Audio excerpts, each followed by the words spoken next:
Hello, everyone. Good morning, good afternoon, good evening, depending where you are. Welcome to another online panel organized by Framer Framed of the Female Voices series. Today's conversation will be about the artistic activism against Brazilian anti-abortion laws. And the title, Arte Substantivo Feminino, or Art Female Noun, is actually based on a project organized by Potenciativa in partnership with Milhas pela Vida das Mulheres.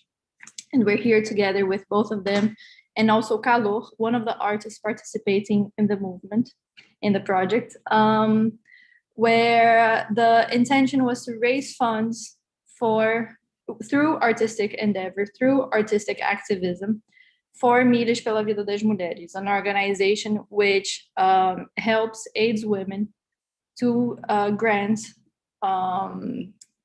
legal abortion in Brazil. So today's discussion, we will explain a bit about how abortion is, like the current status of abortion in Brazil, the politics behind it, what Milhas pela Vida das Mulheres is doing, what Potenciativa proposes to do within an art activist realm, but always inserted within the art. And we will also learn more about Calor's work as an artist selected through the project. So today we will welcome Juliana Reis, Paula Borg, Mayra Marques, and Calor for our panel discussion. I would like first to introduce Juliana, who will be introducing Milhas pela Vida das Mulheres briefly right now, because I mean, there's so much history, 20 minutes is never enough. So Juliana is a French-Brazilian writer, director, and she was initially trained in journalism. She has worked with UNESCO and SOS Racismo, and she has done a lot of activist work in Brazil.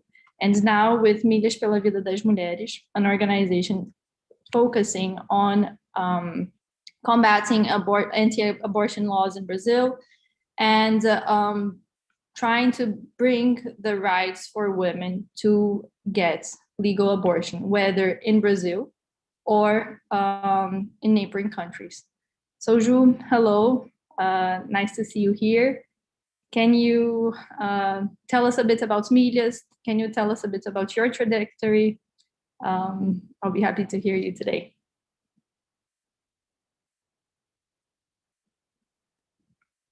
You have no sound.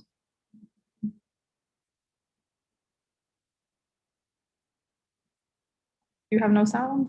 There you go. Now I'm sound. Okay.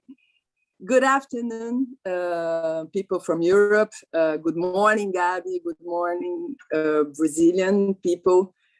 Thank you very much for this invitation. It is a huge joy for me to be taking Milhas out of the house, to be exchanging with other women from other countries and other continents in a great movement that I believe is fundamental. So not only for the laws change and rights guarantee, but also, and above all, a new mentality may be forwarded with new perspective on ourselves and on our gender. I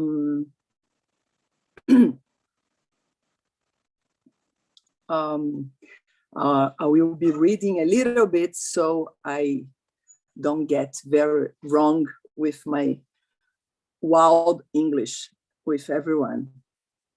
I will allow myself to split my presentation into three parts. First of all, talking about the genesis of Milhas, the Brazilian context, my personal context, inspirations, and fuses. I am also going to talk a little bit about our numbers and Brazilian numbers too. And finally, I would like to talk a little bit about politics and art, or rather, to mix it all, talking about artivism, an art that is not just sublimation. which is a concept that moves us and makes us travel. So here we go. We have existed since 2019, September 28, which is the day for celebrating the struggles for the decriminalization of abortion in Latin America and the Caribbean. On that day, Milhas was officially and informally launched. But the seed that is proud in the Milhas action was planted in June, when a newspaper story on the closing of the luxurious clandestine abortion clinics in Brazil, causing women to travel to Colombia for a safe abortion. I immediately posted to a women's group on Facebook with the question, who is willing to offer travel miles so that poor women can access the same right? In a very short time, more than 5,000 women responded, reacting, debating, and engaging with the idea. At that moment, I realized that the time had come. To better contextualize this conviction of mine, we go back to 2017, a year and a half earlier, when newspaper reported a lot about a Brazilian woman, single mother of 2 kids, to Colombia. She went there to have an abortion after her request for authorization to the Supreme Court was denied. For me, this was the very first Brazilian abortion performed outside the closet, and I was really excited about it. At the time, December 2017, I posted exactly the same question on Facebook, and I received exactly 5 interactions. If we look at what was happening in Brazil in 2017, we understand why. The legitimated elected President Dilma Rousseff was being impeached in a total undignified way, including with the support of women from the wealthy classes who criticize everything about her, from her lack of moral flexibility in order to do politics to the clothes she used to wear. I remember female journalists praising the wardrobe of Marcella, the new first lady of the sworn coup plotter, younger than he in over 30 years. At that time in Brazil, a woman was worth a lot as a bibelô and absolutely nothing as being a holder of rights.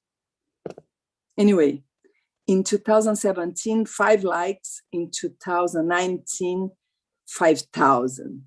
The uprising conditions were met, I thought, thanks to the fundamentalist evangelical pastor and minister of women in the current Brazilian government. Actually, they did a big part of the job for us, showing in a very frank way what they thought Brazilian society was supposed to be. On the one hand, those who are rich enough no longer have an individual solution, however expensive, to their embarrassing situation / private problem.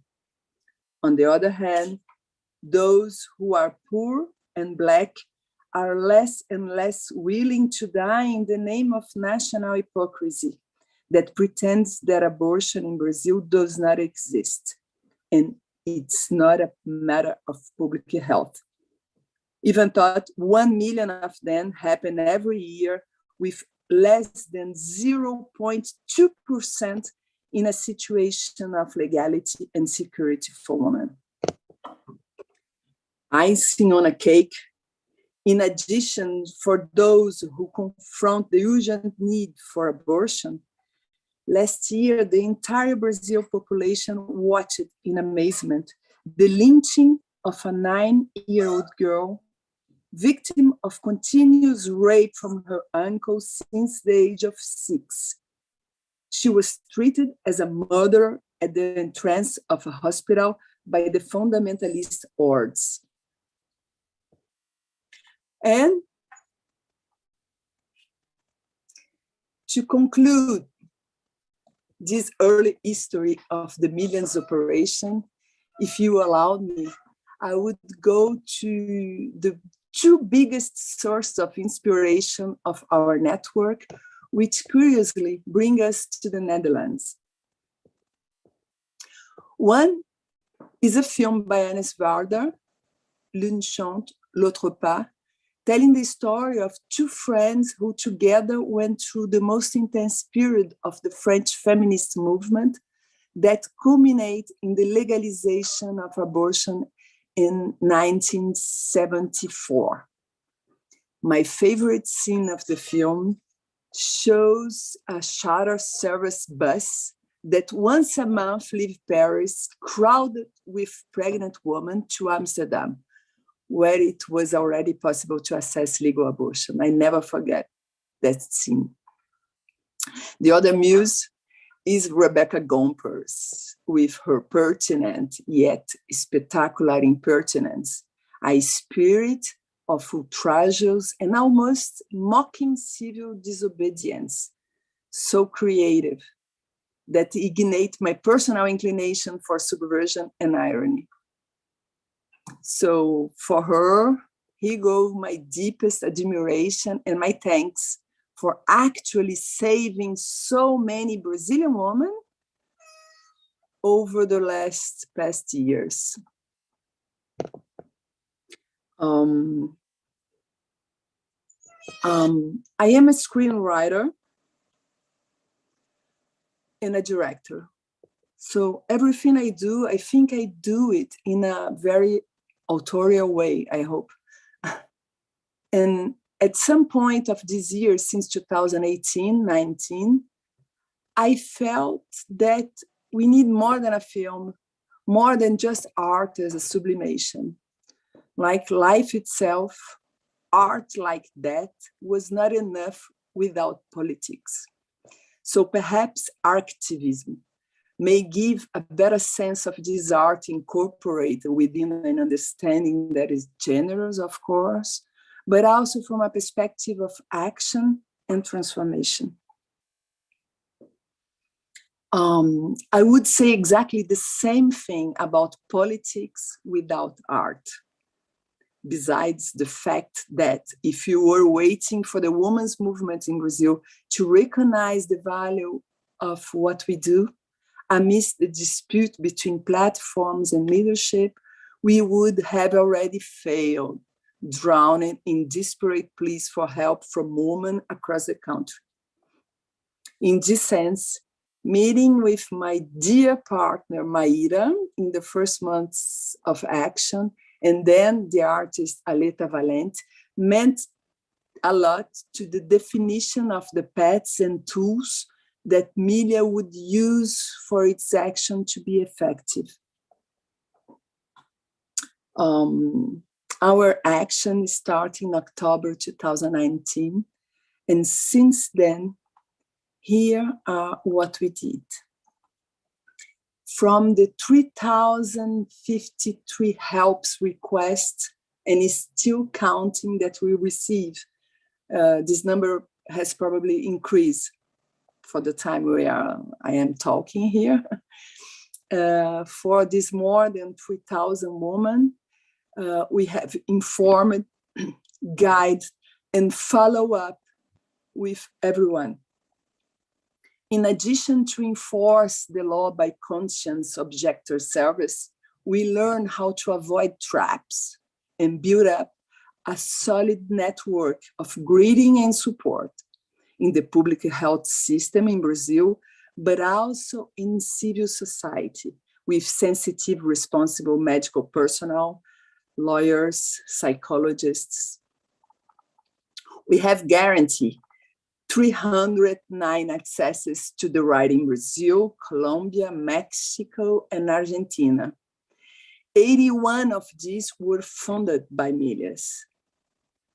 And I would add another countless number of women who came to us in despair, but which once offered freedom and the power of choice, choose to freely maintain their pregnancy, transforming a biological hazard into an effective, social, loving, and human project. Because that's what we do. We don't offer abortions, we offer freedom to women. As we are showing here, we have some numbers of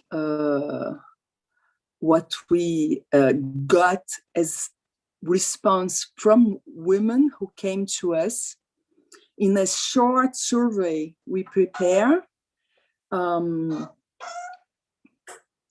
when the woman comes out of a public health system, have done her abortion, have accessed the rights, she sent us a little message that we communicate on social media, and we ask them to reply to some questions we make about this public service.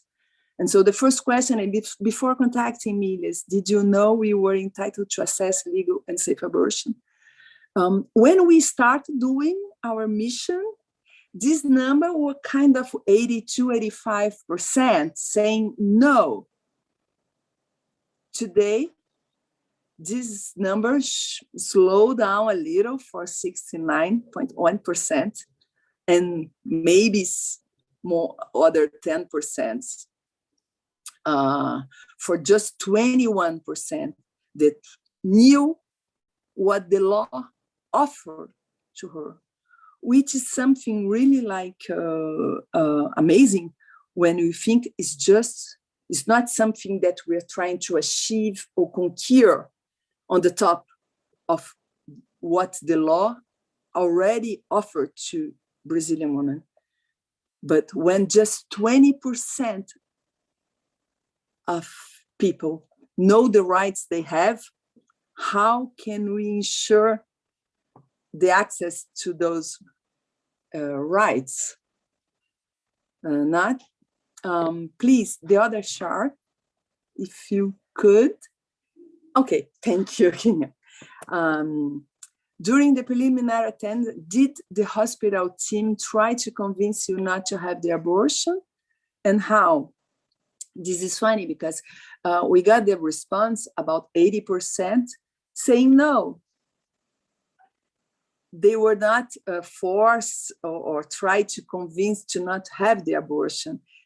And this is a direct reflex that the work we do, choosing, knowing the service where we are sending people. And so women are being greeted and welcomed by the service that respect the law, respect the woman. And so this is yet a wonderful effect of what we do. Another one, please. Yes. During the preliminary attendance, did they doubt your word for judge or judge you for the decision to have an abortion? Again, you have 86% saying no. But when we got the small amount of people who get, is not always easy stories, and this makes us really go to the war zone of Milhas, because we are capable of fighting and confronting Minister of Health, client services, like busman on the service itself. We go to DAs to accuse hospital who doesn't respect the law, and we go for all we need to do. I will finally, if you come back to me, please. There is some other numbers that we could show you. And I leave you the time to discover it. Another one, please. If you could go back, please. Sorry. After during the more. No.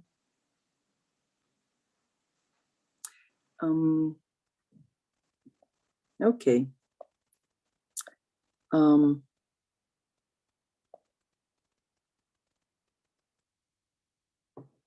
Okay. That's enough. Junyoung, please. Up.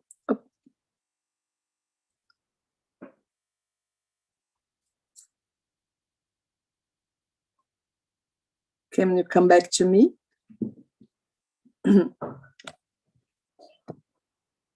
Okay. Finally, I would like to bring a small provocation on the cliché concept of the Brazilian woman, recognized worldwide for her sensuality and high sexuality. Woman in Brazil is born for sex. With her sunken bikinis, her Brazilian wax depilation, her carnival celebrations of astonished and naked bodies, but models for plastic surgeries and girls serving to the delight of the family rapists. To this very same woman is denied the right to manage the sexual life for which she appears to be condemned at birth. Voilà. Thank you very much, and I hope we'll have a nice conversation. Thank you so much, Ju, for presenting Milhas. Before I introduce my two amazing colleagues, I would like to actually present myself. I decided not to present myself before because just for narrative purposes, I was looking online. I was looking on Instagram one day last year, and I saw a post of Aleta Valente saying that she would be selling one of her works for a more accessible price. And I flipped out. I thought it was amazing. What was that? It was in benefit for Milhas. And I said, well, you know what? I think it's a good institution. I don't know a lot about it, but I think it could be like a nice purchase, and I would also be helping out a cause which I approve. I'm up for. And so I sent an email to Maíra, which I didn't know was Maíra at the time. And she texted me back like, hey, do you have like 5 minutes to chat? I'm like, sure, why not? Like, it's a pandemic. I have absolutely nothing to do. Let's just have a chat with someone I don't know. So we actually stayed for an hour on the phone. And Maíra told me all about Milhas, and I cried on the other end of the line. I thought it was brilliant, and I wanted to get involved in some sort of way. And by that time, I used to be the director for Galeria em Moré, but I was also stemming out into private, like my personal projects tending towards activism. And I told Maíra, seriously, we have to do something together. We did a smaller project involving arts together. I mean, my whole background has been in curation and art history, so it was the means I could do it with. But then we started having this idea of actually fundraising through arts, but we still didn't know how. Suddenly I received a call from Paula saying that she wanted to do something similar for another group, a fantastic group, and which we will talk about in the end. And I told her, like, you know what, Paula, we are doing this. Why don't you join us? And then maybe we can think about both projects together. And she said, yes, of course. I love the cause. I think we have to support it. And then Potência Ativa, which is translated to active potent, was formed. I will let them to talk a bit more about the project. And I'm very happy to introduce Maíra Marques and Paula Borg to this conversation as my colleagues in Potência Ativa. We already started with a boom, with a blast, with a great explosion, which was Arte Substantivo Feminino, our first project for Milhas pela Vida das Mulheres, which actually developed not only in one, but several projects and several exhibitions and fundraising possibilities. So without further ado, Paula has an MA in History of Art and Criticism from UFRJ and a BA from FAAP. She has been the adjunct curator for the Mercosul Bienal, and she has acted immensely in the Brazilian curatorial sphere. Maíra Marques is a journalist, a curator, an artist, or well, she became a curator for our project and she can now be entitled to it, and a feminist. Her work is present in the Arte Substantivo Feminino project, and she was our link with Milhas pela Vida das Mulheres. As Juliana mentioned, she is one of the partners for the project. So I would like to invite them both to present a bit about Potência Ativa, a bit about Arte Substantivo Feminino, and our role in fighting with art. Thank you for being here, Paula and Maíra. Thank you, Gabi. It's so nice to be around a powerful woman. It was really beautiful to hear Juliana. She's like an example of woman for us. And many thanks to Framer Framed, and special thanks to Kim that invited us. It's really nice to be here. So my name is Paula, and I am an independent curator.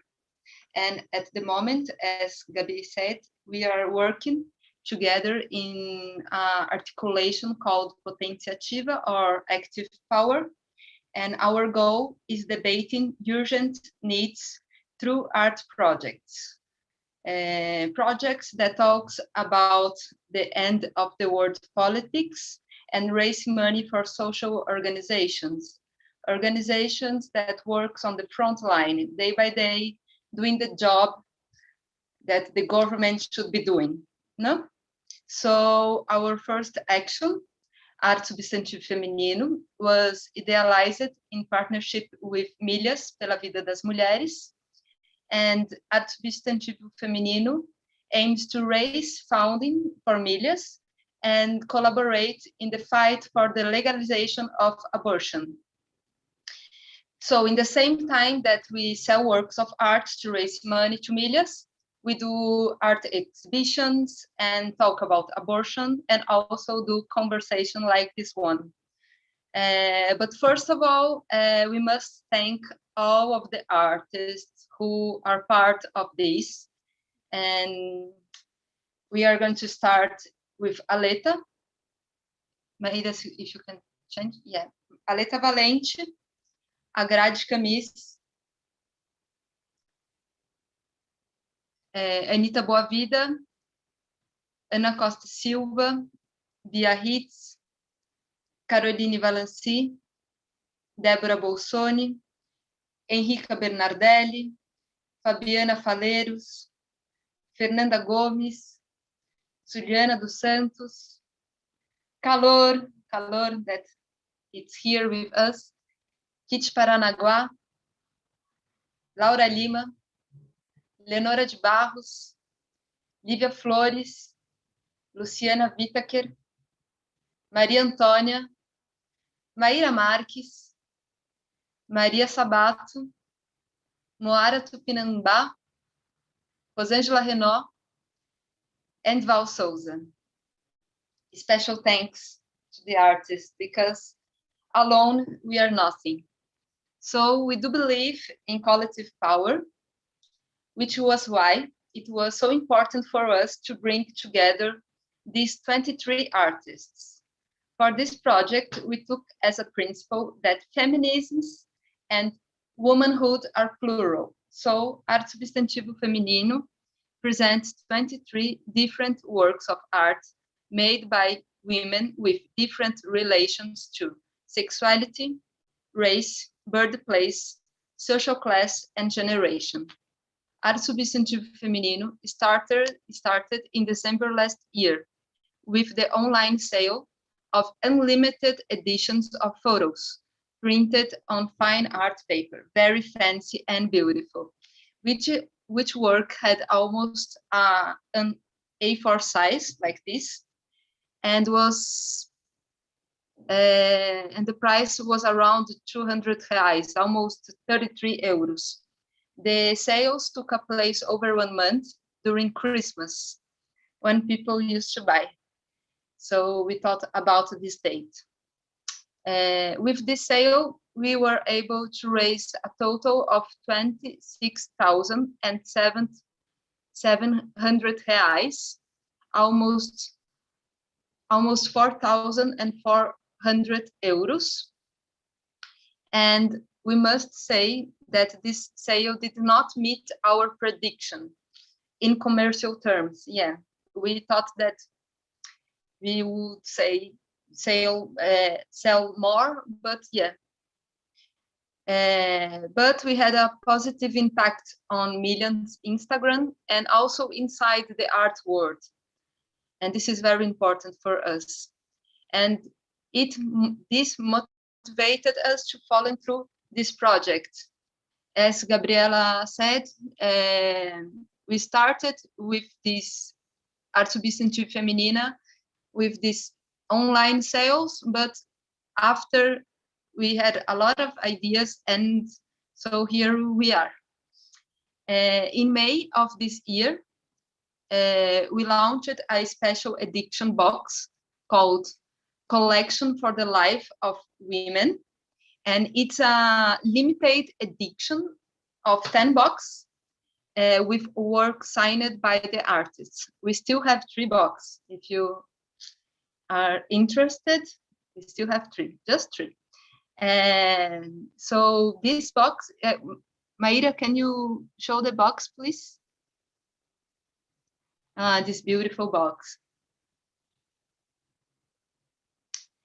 So this box was launched together with an outdoor exhibition of Arte Substantivo Feminino at A Gentil Carioca Art Gallery, based in Rio de Janeiro.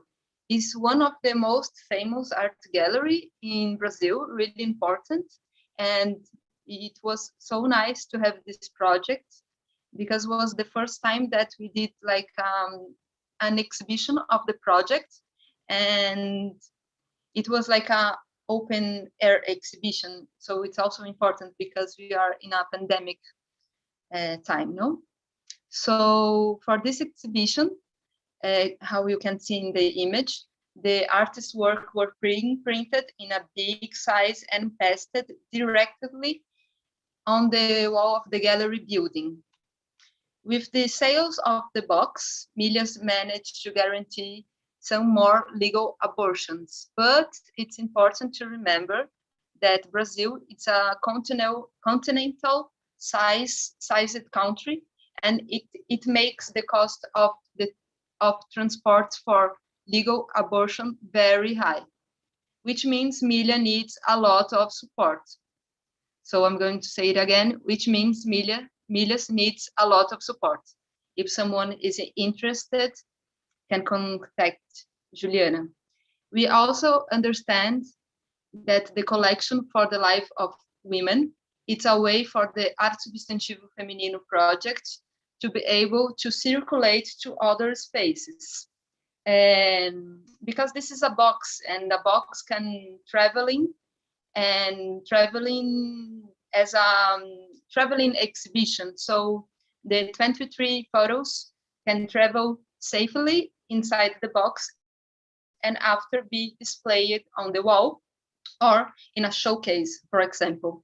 And now our goal is to sell the box to institutions and understand that is a way that the project will be even more in the debate of legal abortion. because at the moment we just sold to private persons. So it would be really nice to sell to a public institution. Also, it's important to say that some artists received a percentage of the sale, while others donate the whole sale to Milhas. We left this decision to each artist. Understand that each one has a particular need, because we are talking about women's choice always. So we ask it to the artist to do the one choice, because we understand that which one has a particular need. And the good news is the next year we will present another exhibition with the same group of the artists, but hopefully with different works. And we won the Apex Art Curation Award, and we are really happy. And we hope to do a beautiful exhibition next year. And to finish my talk, I just want to say that we really believe that it's necessary to talk about abortion openly, without a patriarchal or a political far-right interference. So thank you for listening and supporting our debate. Thanks.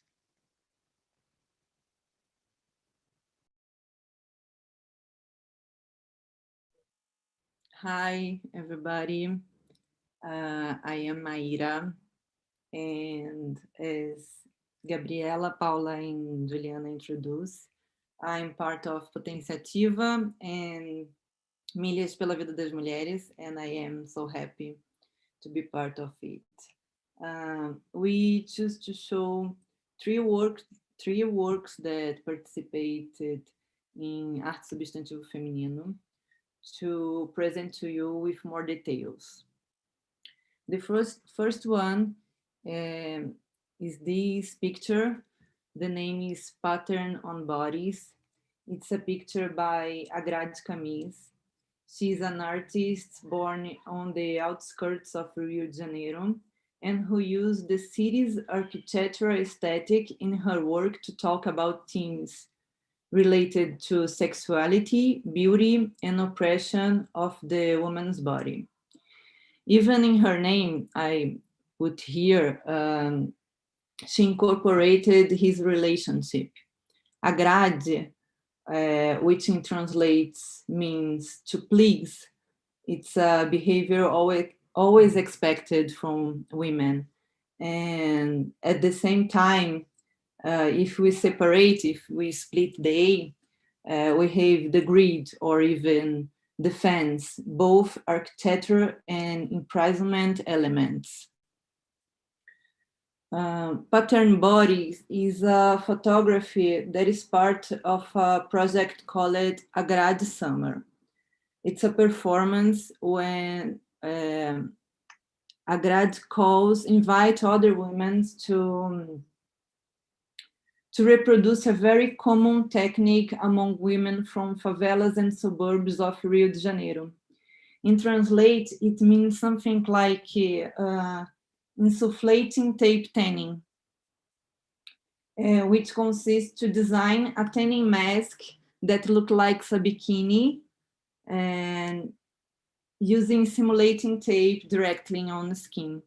But here there is some pictures that I took from Google, and but however, instead of a traditional bikini design, Agrade uses grid designs, clearly representing the rules of control on female bodies.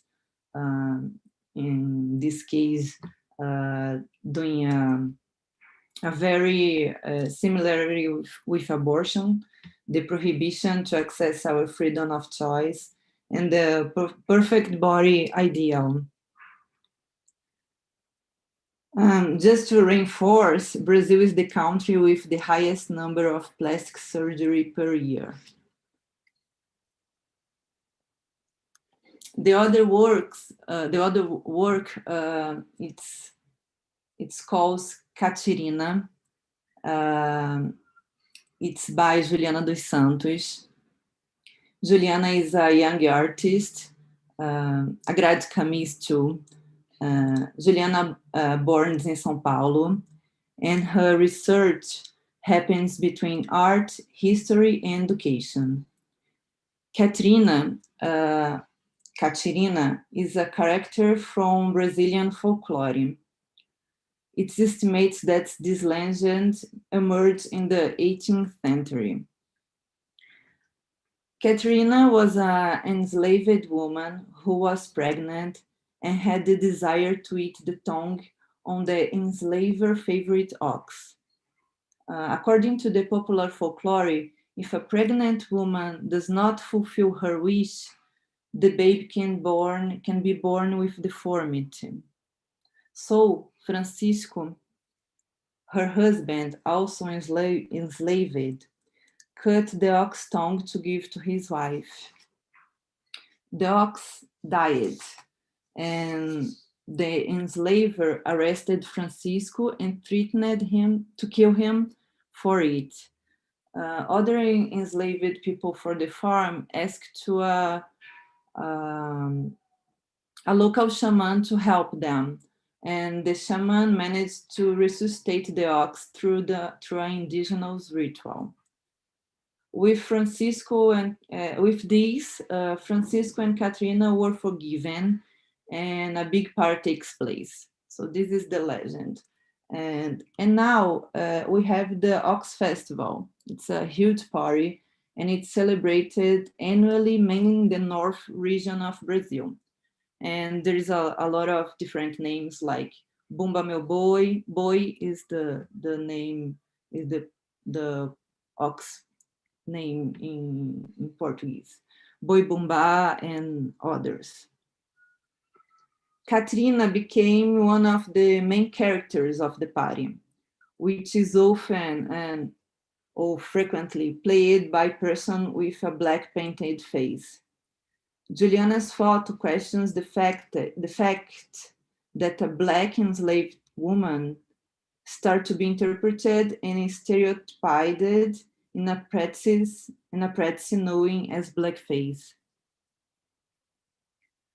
Another important point on this story is the meeting of Afro-descendants and indigenous people, a characteristic of our story in Brazil. In addition to all the stories layers that this work presents, it's important to mention that today Afro-descendants and indigenous people are still marginalized from the Brazilian society, with little access to education, health, and mainly security. Due to this, indigenous and Afro-descendant women are the ones who most suffer the consequence from unsafe and illegal abortion in Brazil.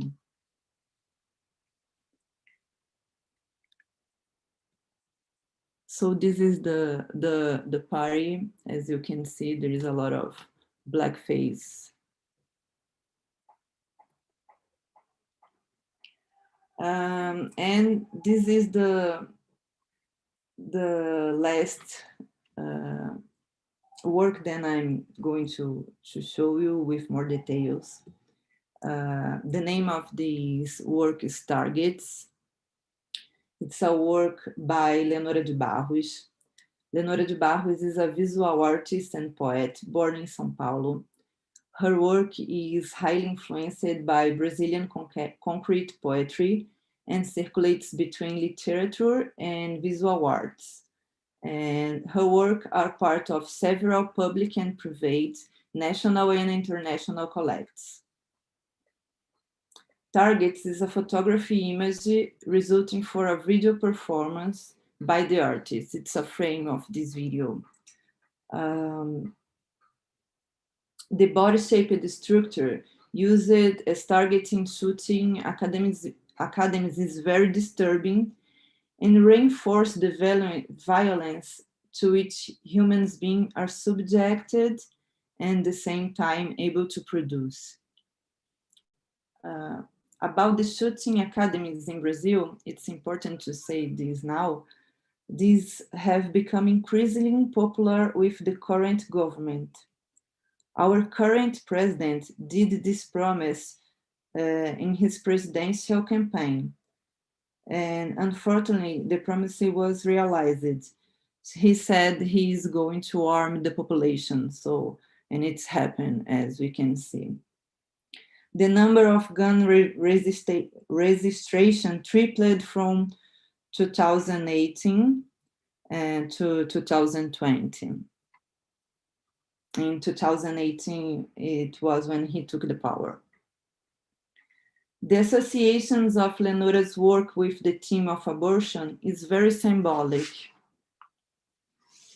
I believe that in a country where women are prohibited from exercising their freedom of choice in a safe and non-criminal way, they are set in a target position. They are targets of prejudice, loneliness, fear, incarceration, and ultimately death. Still making symbolic association, the focal point of the place where the shot must hit is exactly above the mouth, which metaphorically reflects the impossibility of speech and exchange about the abortion experience. And just like the number of guns, the records and case of violence against women is also increasing during the current government. In addition with this, we have the pandemic, so the situation is getting worse. We are living in a period of regress in human rights, and we have to constantly fight to not to lose the rights we already won. In total, Arte Substantivo Feminino presents 23 images, 23 different female artists. Because of this, some of the works have narratives close to the theme of abortion or female body oppression, and others with more distant proposals. And the intention was precisely to present this diversity and also reach as many buyers as possible. So I believe that's it about Arte Substantivo Feminino. And now we invite one of the artists to talk more about her work. Calor is an artist from Camaragibe, Pernambuco, which is the northeastern state of Brazil. She is here today to present her work, but she is also active not only in the making of art as an artist, but also in directing and making cartoons, especially for educational purposes. Her work is very strong in this intention of bringing equal rights for women, for people of color, and her work with children actually does exactly that, to bring people in. So I'm very proud and happy to bring in Calor to present her work and to have her in the Arte Substantivo Feminino project.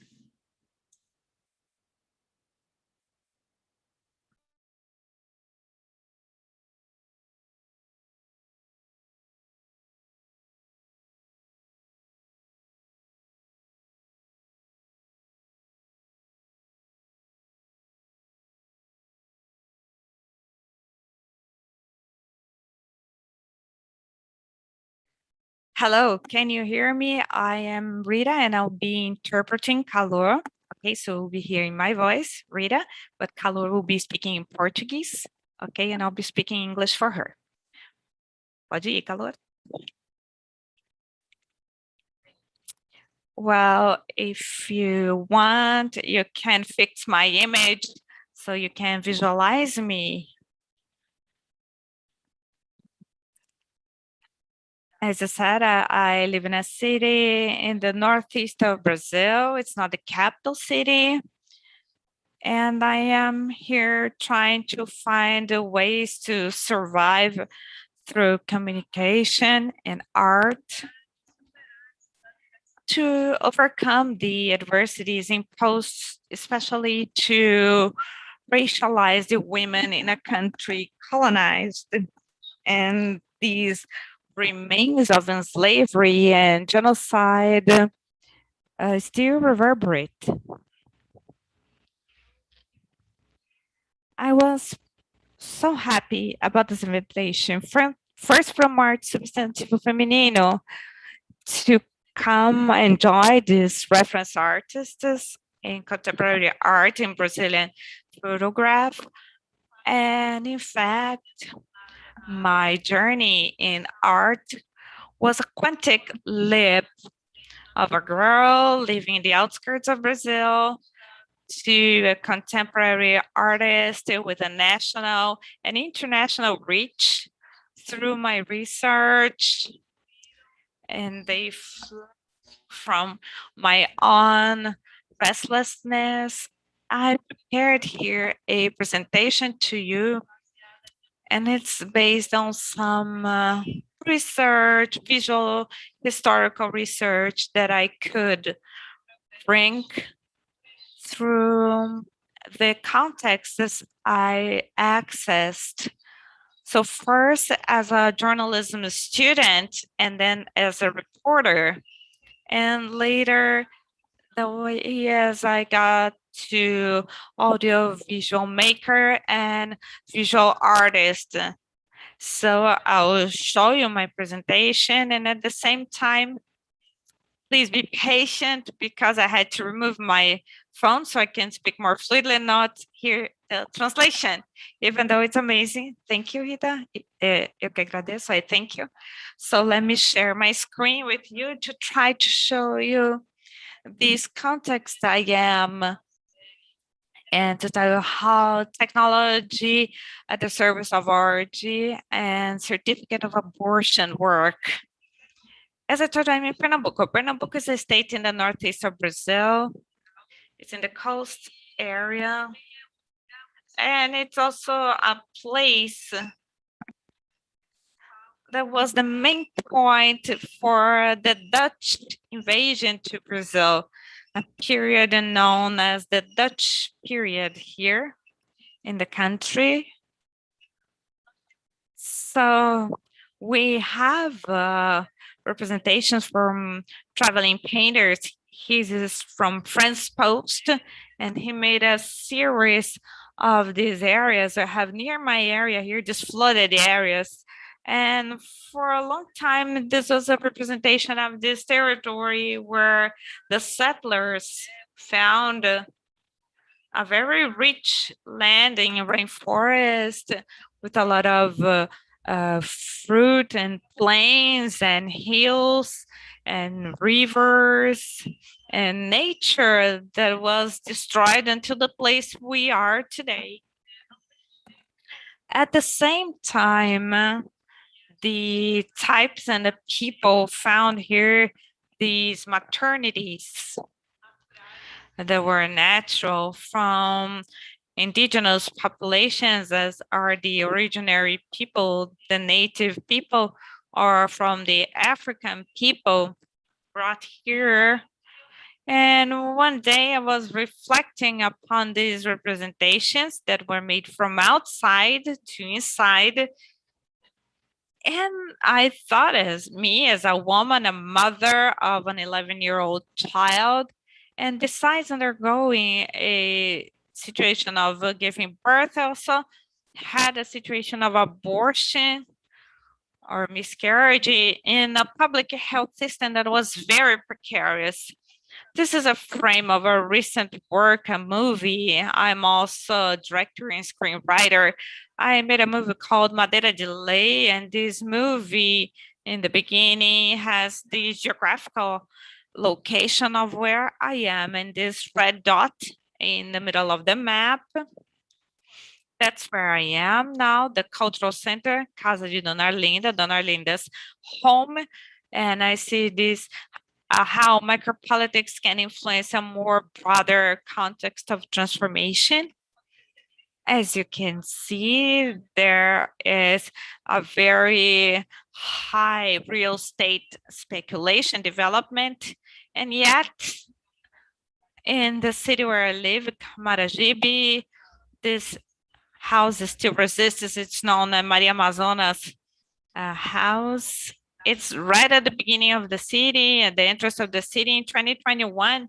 You see how much colonialism is inserted, is presented, and crosses everything and everyone the way it wants. And me living in the city, working with arts, it undergoes that path too. When I was in the maternity, either to have my baby, I went through many maternities, in different maternities. I was 19, now I'm 31. And also when I had my miscarriage, it was a miscarriage, and I was treated as if I had caused an abortion. And if I had caused an abortion, what other people have to do with my body, I understood that these public maternities are similar, like prisons or nut houses, as the basements of those ships that used to bring the Black people that were violated, that were packed together and absent from their own nature. And that's where I bring these representations of these spaces where my ancestors came kidnapped here to Brazil in order to build an economy that was in favor of colonialist countries. I mentioned the Netherlands, Portugal, France, Germany, and other countries, with their economies built on violence, on death, on rape, and other violences against my people, either my African ancestrality or my native ancestrality, to which I cannot set aside when building my work. I also wanted to tell you a little bit about the context and the discussion of the reproductive sexual rights in more popular classes.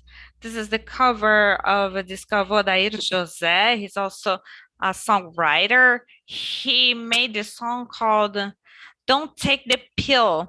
And here in Brazil, it's hierarchized with popular music, Brazilian popular music, Caetano Chico, and the Brega. Odair is known as Brega, and people say that Brega is not political music, not politicized, but in the 80s, he was speaking about the women not taking the pill because there was a national recommendation and a world recommendation that the poorest population should not reproduce because of the misery that was there. So speaking of abortion, is important to bring this context, this class context, as mentioned by Maíra and Paula. I come from a family, and my grandmother had 13 children. It's very common for my grandmothers to have a lot of children. And then we have these between being Christians and at the same time, how do you maintain a large family? And here in Brazil, it improved from 2002 on with a more leftist administrations from Lula, Luiz Inácio Lula da Silva. And in an ascension journey, I was able to get into the university. I was the first person in my family to have access to higher education. So there's this context. I also brought here as a reference a frame from an 86 article from TV Viva presenting the work of NGOs like SOS Body, informing women, the poorest women, housewives, about reproductive sexual rights and the pill and period calendar. So in this family context and geographical, historical context, and also social context, that's where I am. And from then on, I am developing my work as contemporary artist, a performer, visual artist. In this place you see now, that's the Guaicurus Street in Belo Horizonte, Minas Gerais, southeast of Brazil, where I came to have an artistic residence with sex professionals.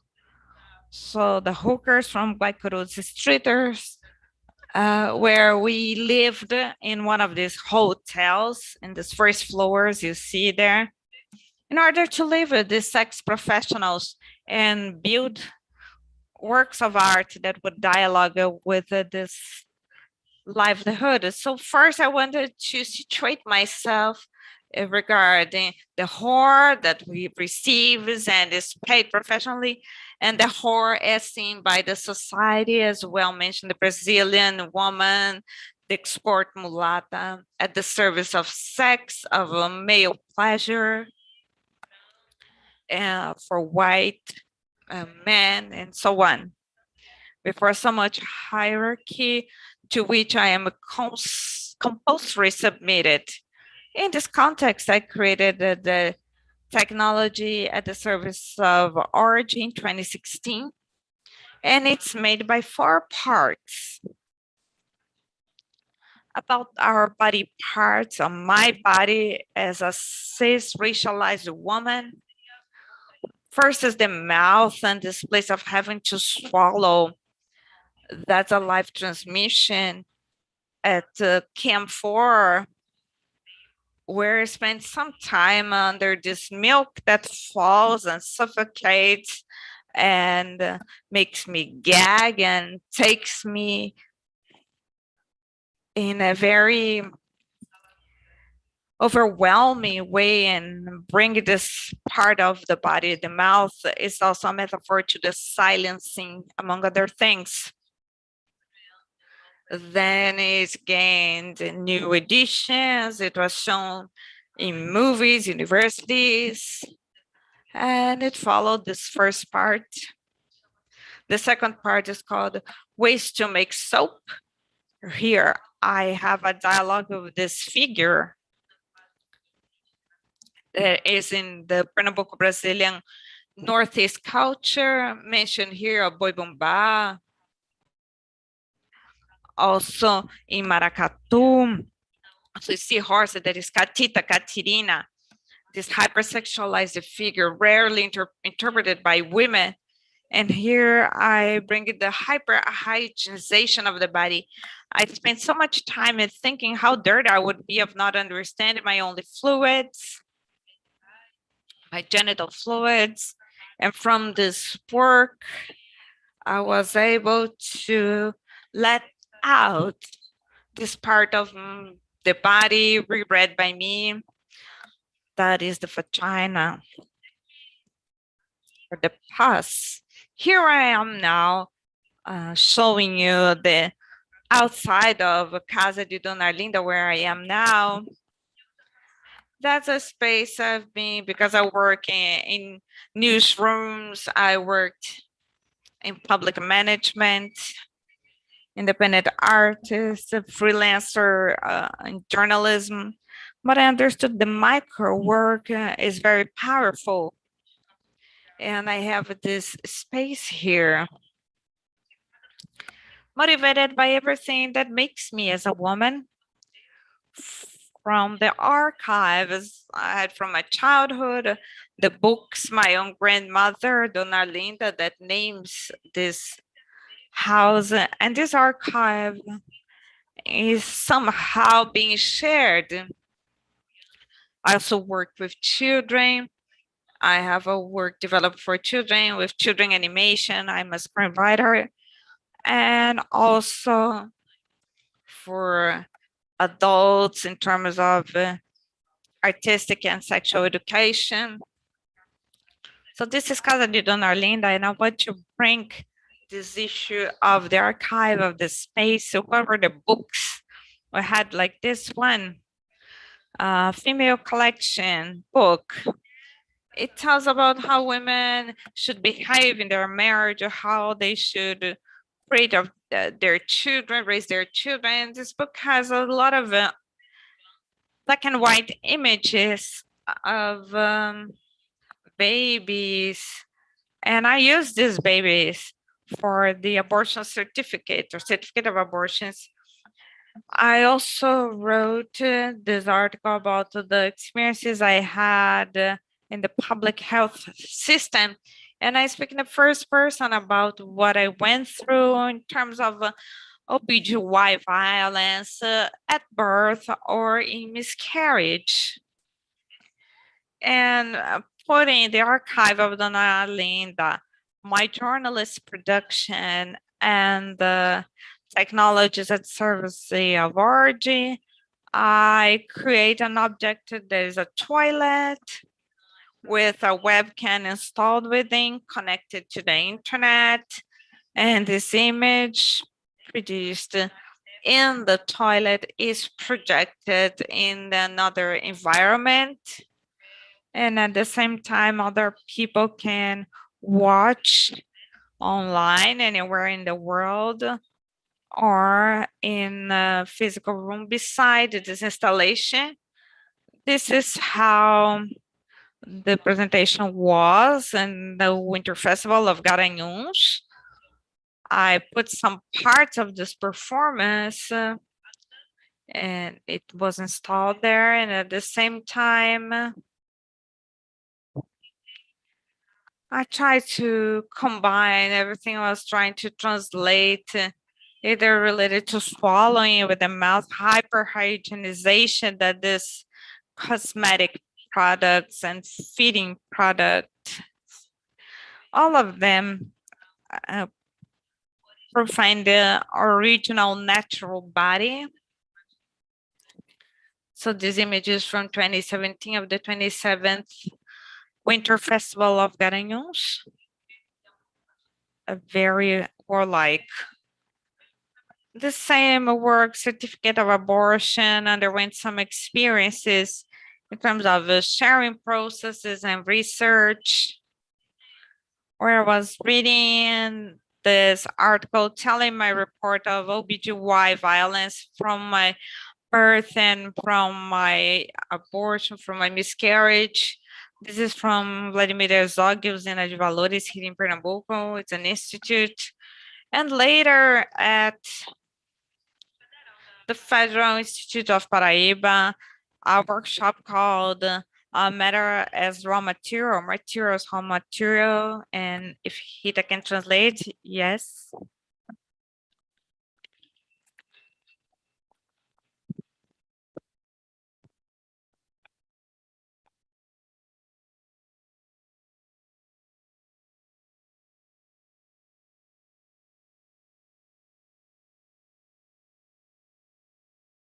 Não, não tá chegando com som. There's no sound input. Não tá chegando o som. Acho que para ninguém. Que você teria que abrir o seu som no Zoom, eu acho. Não sei.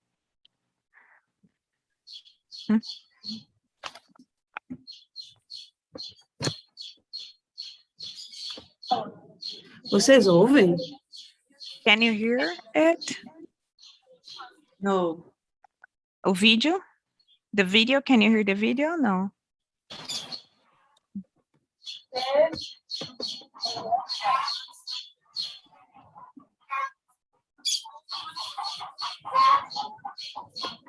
Bem, eu tava aqui. Pode traduzir, Rita. Vou desligar o som. Okay, thank you. I was sharing here with the students how these news articles can bring artistic works. We know many contemporary artists and even Brazilian modern artists that have vehicles as the raw materials of their works. And my work, because I am a journalist, I can follow this path. And the work Is this the certificate of abortion? It tries to put together this trajectory of life, of art, and communication. I don't know if you can see the video now.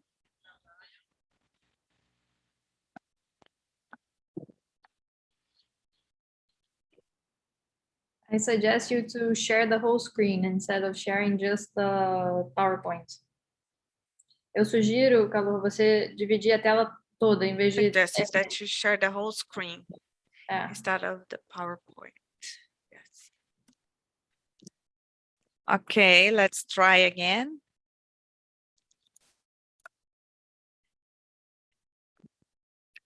Just so you know, please tell me if you can see it.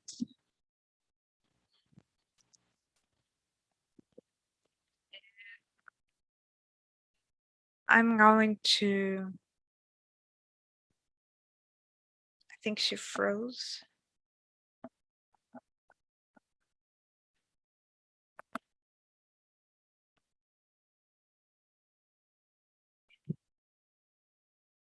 Yes, go ahead. Sim, posso traduzir, vai lá. So I tell that I was pregnant for the first time in my life. Just a second. So the name of the article is They Treat Us Like This Because They Think We Cause Abortion. That's a part of a series of articles. So I reported in first person. For the second time in my life, I was pregnant. In the end, there was no comforting as it was when Sergio was born, when now he's 4. The loss occurred in the end of June 2013. When I confirmed my pregnancy, the trauma of my first labor made me shake. In the first pregnancy of Sergio, when I was 19, I had a prenatal in a healthcare center in Santa Monica in Camaragibe, in the Great Recife area. The pain of the labor, so I went to Maternidade da Família Camaragibe, MIP in Coelhos, Recife, and the fatal Memorial Guararapes in Jaboatão. And this one, a female doctor, told me if I was going to give birth, I wouldn't want to give birth here. I went back to the dark, narrow hall where the accompanying people were packed, and I asked my mom to go home. Uncountable gynecological touches without being well treated. The 3 centimeters will never get to the 10 centimeters desirable. Coming and going to hospitals and maternities, female and male doctors that were different and indifferent. Counting over 39 hours of uncertainties. Here, the magical moment had already died. Then I had Sergio, pure and safe, in a private maternity by a C-section on March 29th, 2010. So all birth is recomforting. I did not want to go back to impestuality and dehumanization of the public health system of Brazil, SUS. But because of how life changes, I saw myself pregnant without a healthcare plan. And before I started my prenatal, I had a bleeding. It was June 23rd of 2013. The next morning, I went to Tricentenario Hospital in Olinda, but there was no doctor on call. So you have to go to Brito de Albuquerque Maternity. That's what they told me. A paddock.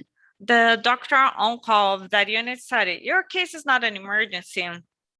So just for him to feel lighter, they prescribed me blood and urine tests that were taken 2 days later in the same maternity.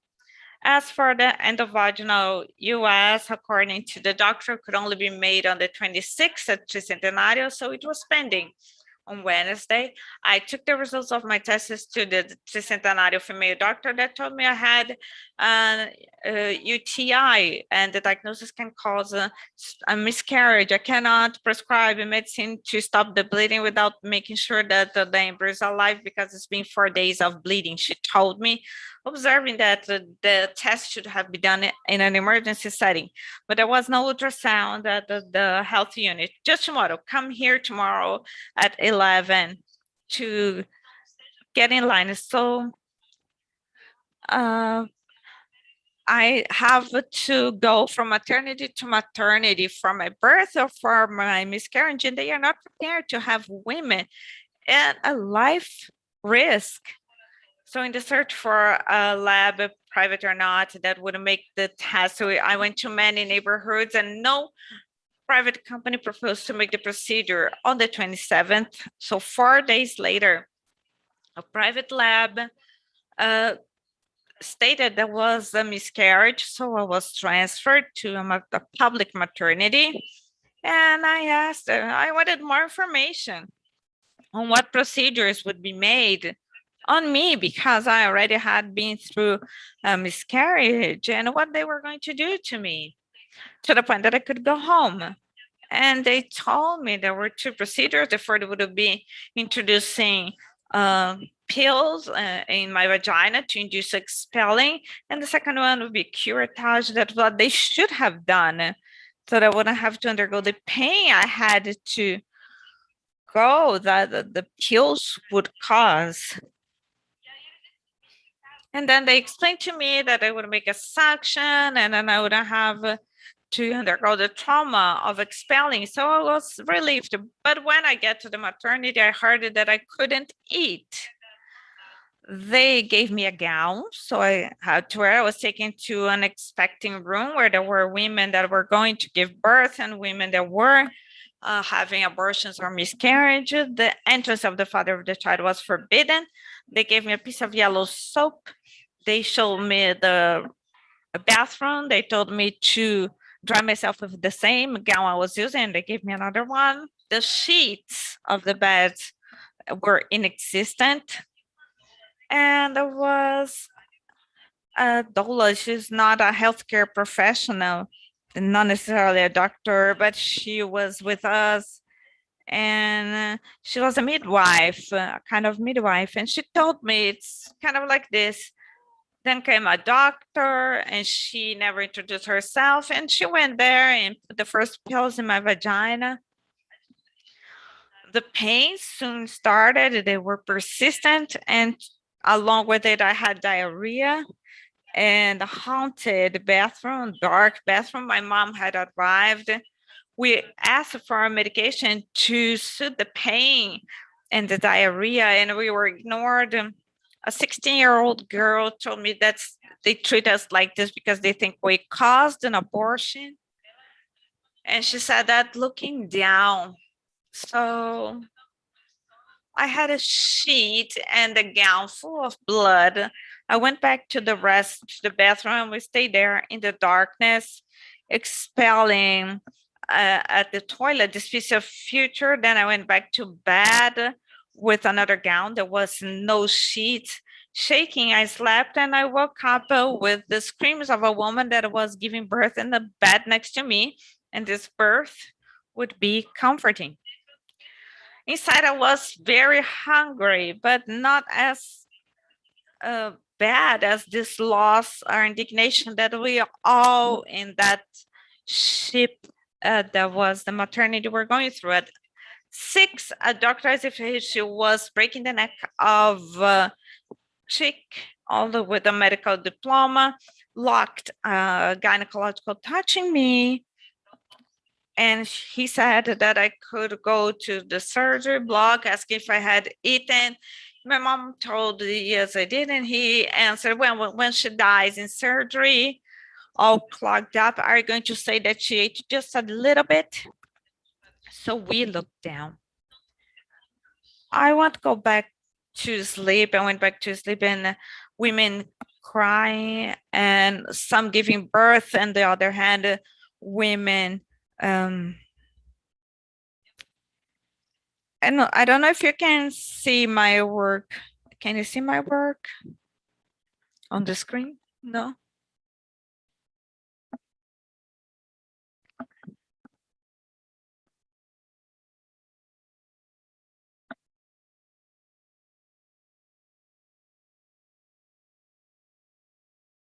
Mhm. Okay.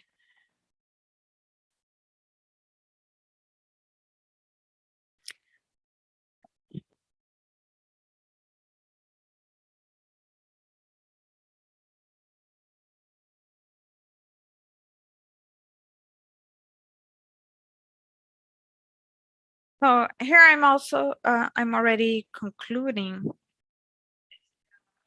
my report. So from the moment I present my work, at the same time, there are some difficulties with the page I am sharing and hearing, but I'll try again so that you know what the transition I tried to make between what I lived and what I did before living art and what I was able to translate through my performance work. So back to the page, certificate of abortion, that's the work you see now. I had this manipulation of images, and this is a visual way to present what I had written that I've just read to you and that you heard through Rita's translation. Thank you again, Rita. I thank you. The thing is that the doctor tells my mom that I ate just a little bit. And if she was going to say that I ate just a little bit when I died in the surgery room. So violence comes in many different ways. That's why it's so important that abortion or miscarriage is not only legalized, so it can happen in a safe way, but also that the children have, and teenagers as well, have access to sexual education to the point where they don't undergo the things I had to go through. My work in visual arts crosses this path of saying, I've been through this path, pay attention to what is expecting you, girls and women that are racialized in Brazil. And I get to this context where maternities did not have any kind of affection or physical conditions, to a point where doctors are indifferent. And at the same time, women blame themselves. We blame ourselves, even though it's not a caused abortion. We also come from this colonial context where we are, besides being a sexual object, we are a violence object. And when these articles comes, we get the answers from the public authorities. They say that, well, I'm an ignorant, I didn't know what I was saying, to the point of speaking out, but no, I was a reporter and I was reporting it, and it was not enough. I had to also work artistically to the point of translating into words, in translating my words into images. And that's how it goes. I'm very grateful to Arte Substantivo Feminino for having had the opportunity to present another unique perspective of my own perspective of the situation of public maternities in Brazil, also about reproductive rights, sexual reproductive rights. We are denied. And the end of the story is that I went back to sleep after undergoing the curettage. When I woke up, I was in another room with other 3 pregnant women. I really felt nauseated when I saw the bathroom in a public maternity. It had mud on the shower. It was all dirty. So there was blood in the urinals, and I had to leave there. But after that night, a doctor comes and says, get your things and leave. And that's how it ends. It ends with the answers and articles from the public authorities saying that they outsourced the cleaning, that it was a holiday, so there was no employees. A series of justifications for what we know is a political project of a subalternization of popular classes, overall women. I am aware of that, but I have to know who can I sensitize it through my work like this, writings like this. And Art Substantivo Feminino is another opportunity for me to bring up this work, this thing I live that is more than work, as you can see. So I thank you so much. I hope it was good for you, as it was and is for me, to give a new meaning to so many pains and speak about them in a way of fighting and resistance. Thank you. Hello, thank you so much for sharing your story, for presenting your work. I think you're one of thousands of examples of what happens, of the violence that inflicted in Brazilian women, especially outside in the outskirts of the bigger cities. Your experience is probably shared by most, but it's also at the same time very unique to yourself. And I mean, it's surreal that we even have to consider that people have to go through this kind of experience. And whether it is with an abortion or a miscarriage, or even the decision to have a child, women are always subjected to not only criticism, but infliction, violence, and a lot of pressure from this colonized society which we live in. Well, I do want to thank you all for your presentations. I'm hoping to call you now for a panel discussion, which would take about, I don't know, maybe 30 minutes. And actually I wanted to start, well, what I want to do is I want to address the questions. I might direct who I believe should be the one answering it, but I do want to leave it open for everyone to respond if they feel they have the experience, or they have an opinion, or whether they just want to collaborate with the answer. So maybe I will start with a question for Juliana, but once again, please come on in and share your experiences, Maíra, Paula, or Calor, if you want to. How has the abortion ban shaped the social and cultural identity of Brazilian women? I think Calor has shared a bit of her experience with a miscarriage, but maybe Ju can speak about it in a more broader context within like what you see through Milhas.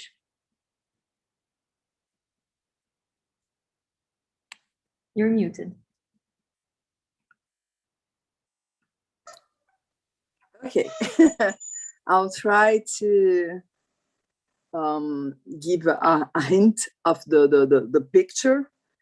First of all, talking about history, because it's not about just us now, but the whole formation of Brazilian society and perspective on women's place in that society.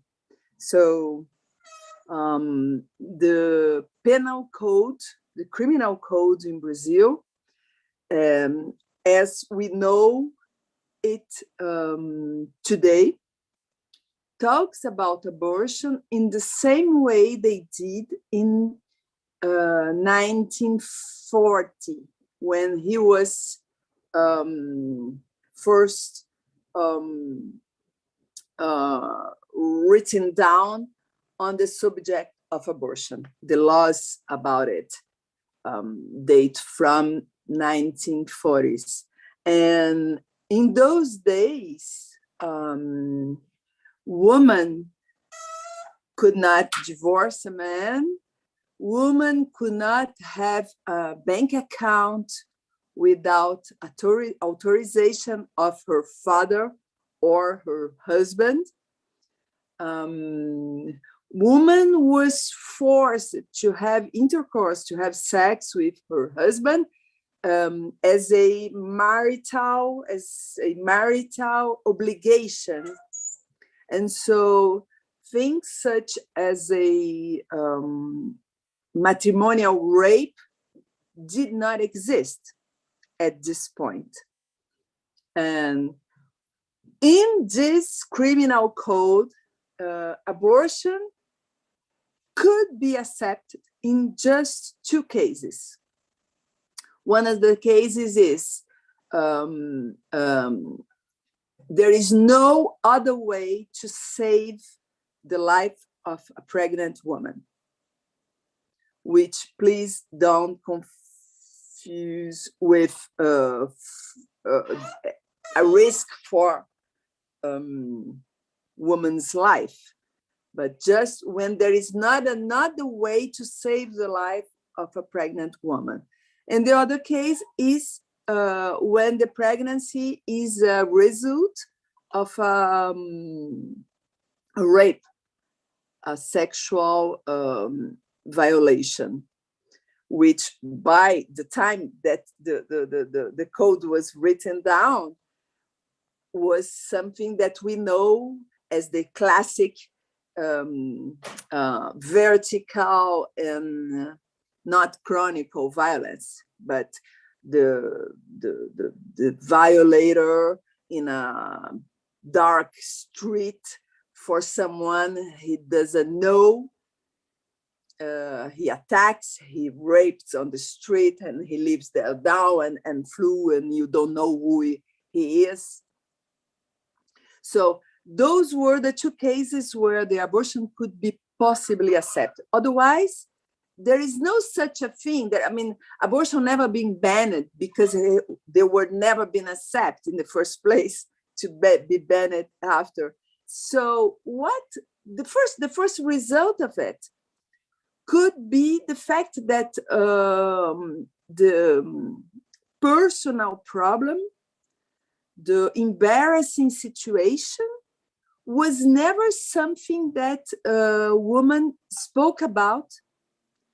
Women changed ideas about, and there was never a problem of public health, sexual health, or reproductive rights, who didn't exist at all, were never matter of public discussion, public debate, social debate. And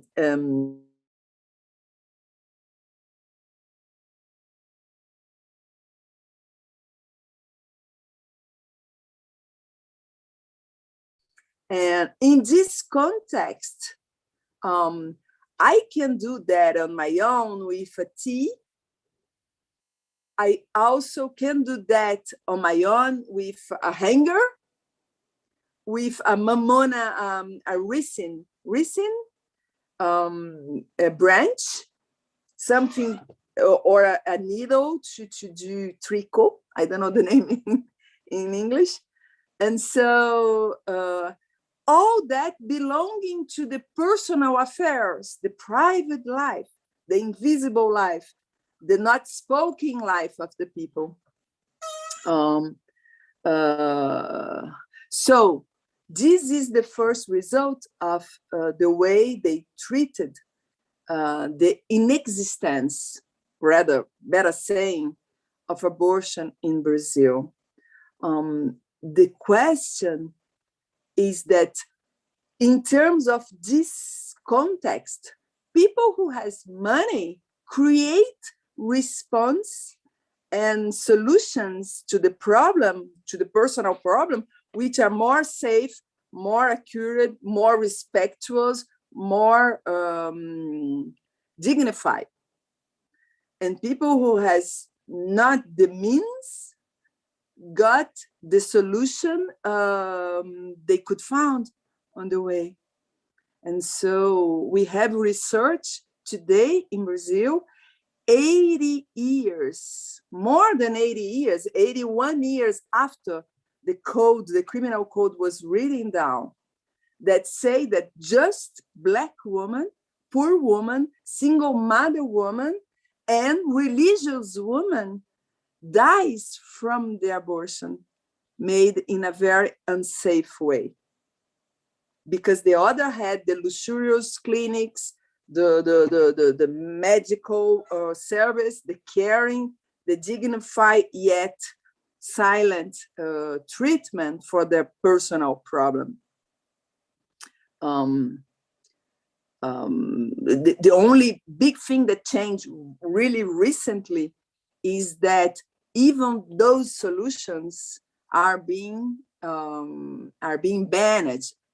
Now you could say about the act of banning for the fundamentalist orgs who are in charge of the administration today.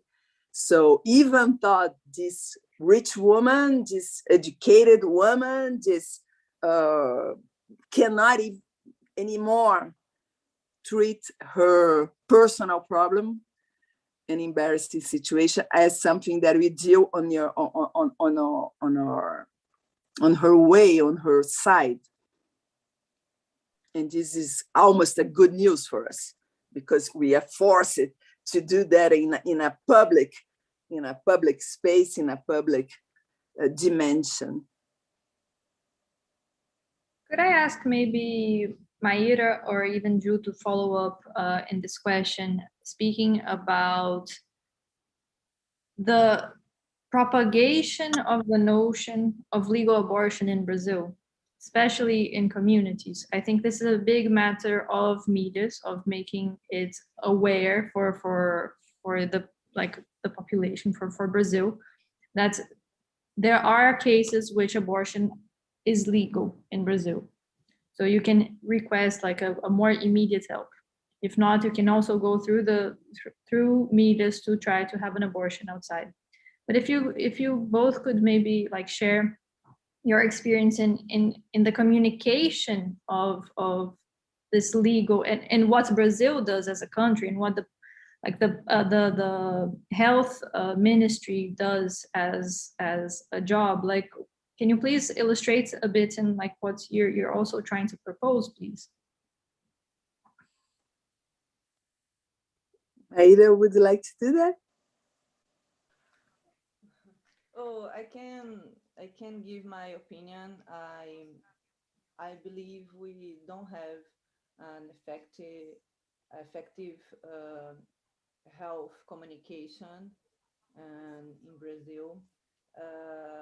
We have communication about a lot of topics like vaccines, and we have communication, the government communication about the electricity, how to save electricity.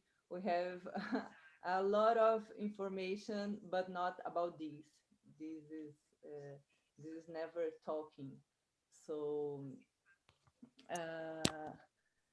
I believe we should have a national communication about this in all the possible channels of communication and the schools everywhere, because it's not a topic.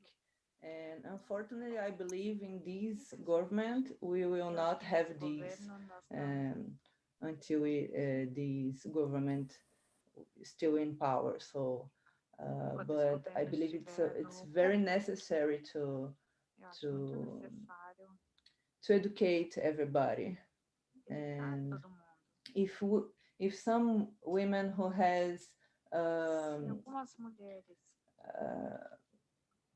information, who can read some information, don't have this information. Can you imagine the people who can't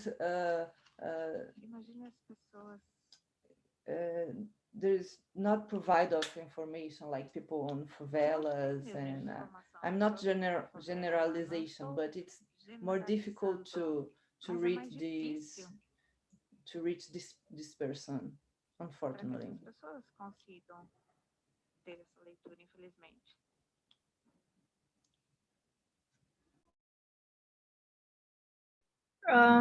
Yes, and I think Carlos' point, Jules, would you like to add something? Maybe not. I think Carlos' story illustrates this a lot, about not only the lack of knowledge from a community, but actually the lack of even professionalism and way of treatments from the public health system. It is incredible, or actually like insane, to consider that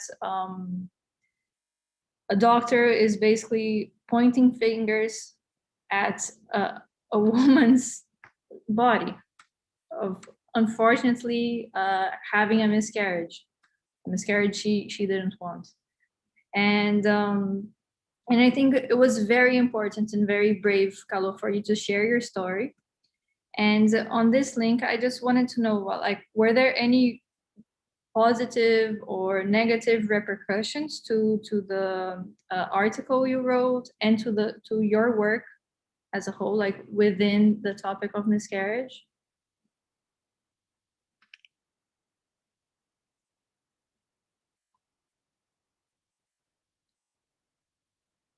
Just to put into context, I was 23 back then, and I got pregnant for the second time.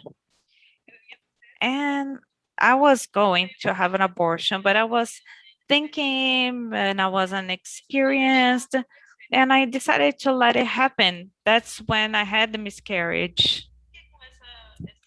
I kept this story for me. I've been writing for a long time, and I wrote on my computer. When I had the opportunity to put it in a large newspaper here in my state, in a series of articles about the OBGY violence, the journalist in charge, she invited me and said, look, you have an experience.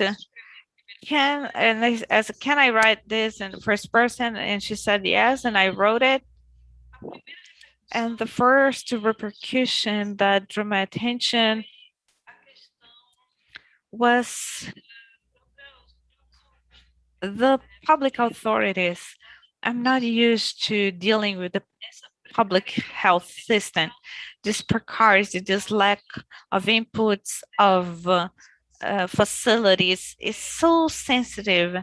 I mean, the facilities that we need, the support we need, and the mental issue being even more stolen. So the first return I had was from the public authorities denying what I was saying, because there is a culture in journalism of having denunciations from people from the community telling journalists, but I was the person from the community and I was the journalist reporting it.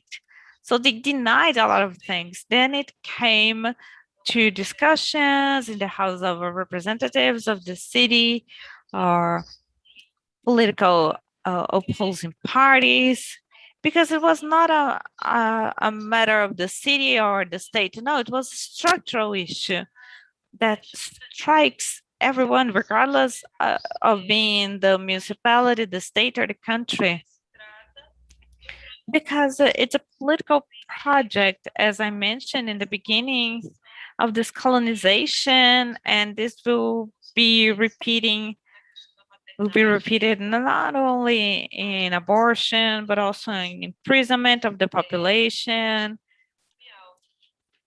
and in the hospital issues. So it's important to understand that it undergoes through all these.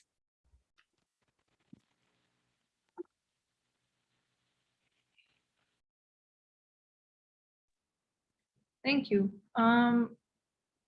Well, if you, many of people here today have been politically active, whether online or through their work, showcasing exhibitions, making works of art, debating, making, organizing talks such as this one. And I was hoping maybe to, well, expand and learn whether you had backlash, whether you had a lot of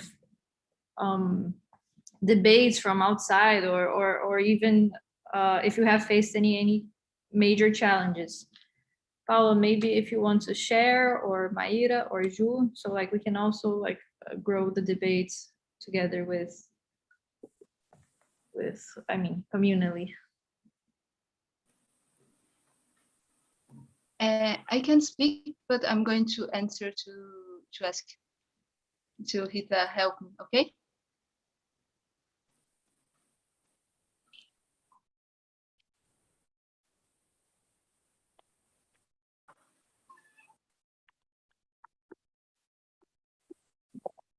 Eu não tô te ouvindo. Eu não tô te ouvindo, você precisa abrir seu microfone. Abre seu microfone no Meet. Não tô te ouvindo ainda. Ainda não. Abre no Meet. Aí, agora eu tô ouvindo.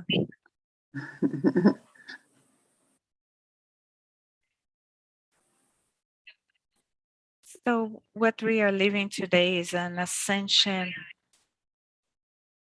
of neoliberal values, and one living example. Você precisa fechar meu som. Fecha o meu som aí. Pronto. Oi.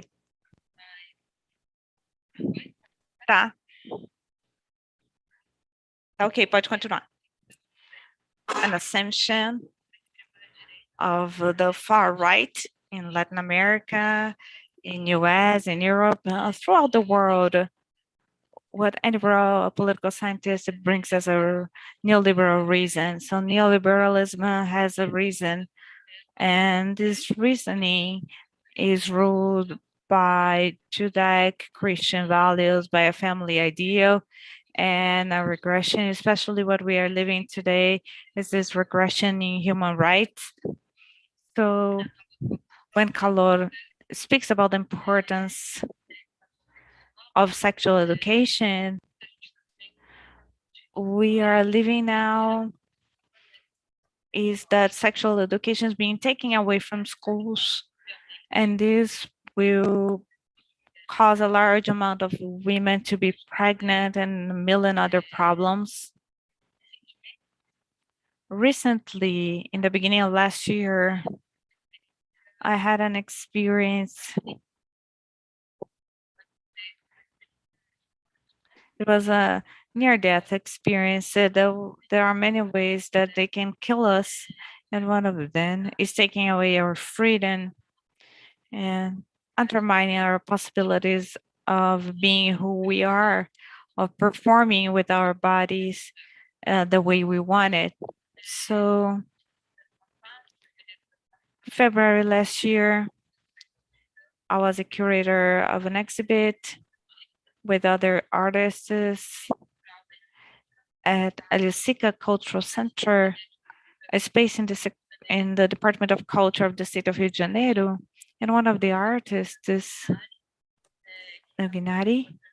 He was making the transition, a gender transition to the female gender, had his work censored, and this caused the exhibit to be closed, and there was a crime notice against this artist,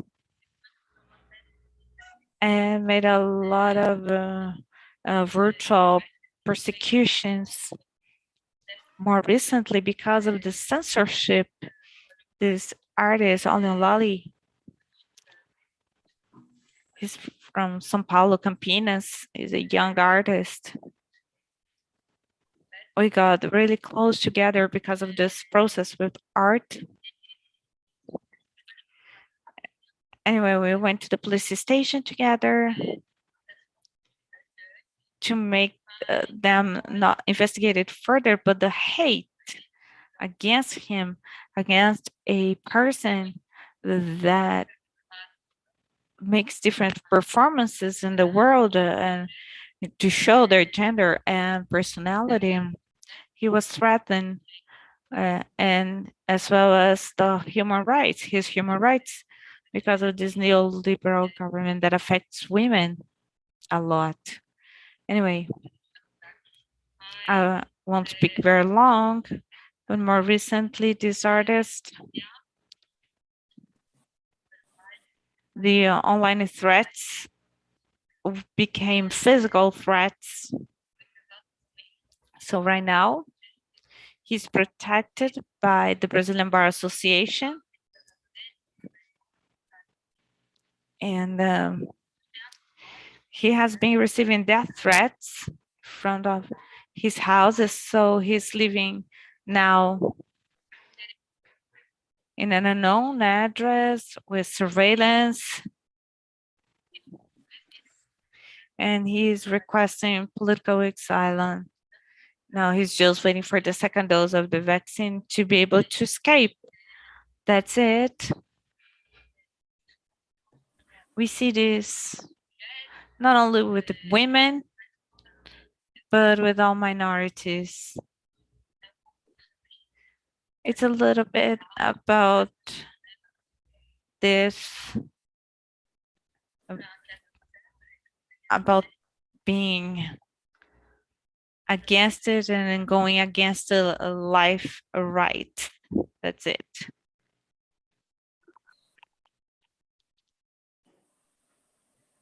Thank you. Thank you for sharing. I would. Sure. Go ahead. I would give us as a alternative report on that, the different experience that we are actually having in Brazil in those 22 months of Milhas, because in opposition to that think of personal history, embarrassing situation, we have been speaking out about abortion. And we expected persecution, we expected backlashes, we expected haters, and we actually didn't got any. And I kind of turned that into a narrative of optimism and for engagement of people. I am amazed myself for everything we can do that we could not imagine that we could do before, because we thought that we could not achieve some stuff, have success in trying to do other things, and trying to make people speak out loud about their own abortion process. And all that is happening. All that is happening. And even thought we have, I don't know, we have enemies, we have adversaries, we have opposition, and we have a law that put us down. Actually, we are doing a lot because we are just trying to do.